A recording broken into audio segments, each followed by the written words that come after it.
سەبارەت بە ڤایرۆسی کۆڕۆنا هیوادارم خەڵکی ڕێنمایەکانی وەزارەتی تەندروستی حکوومەتی هەرێمی کوردستان جێبەجێکەن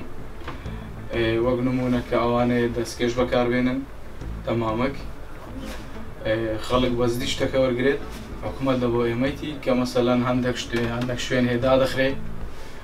کەمانای ئەوەی ناگەێنیتن کە حکوومەت فەرقوس دایازی لە ناوەن شوێنەکان دەکەتن نەخێر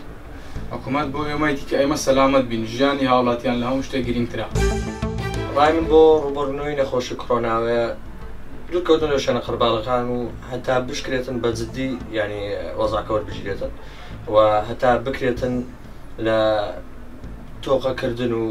ماچکردن و بینینی هاوڕێی نزیک زۆر نزیک بوونەوە لە یەکدری ئەم شتانە دی کەم بکرێتەوە و ڕانیش لە داخستنی شوێنە قەرباڵغەکان لەلایەن حکوومەتی هەرێمەوە فکرێکی جوانە. هیوادارم ئەو خەڵکانی کەلتیزامات بکەن بە پاک و خاوێنی زۆر شتێکی چاکە ئینسان چکە یەک جار لێی دەقەومێ هەموو جار لێی ناقەومێ یعنی چەند پاک و خاوێن بی یەشتام کەمە.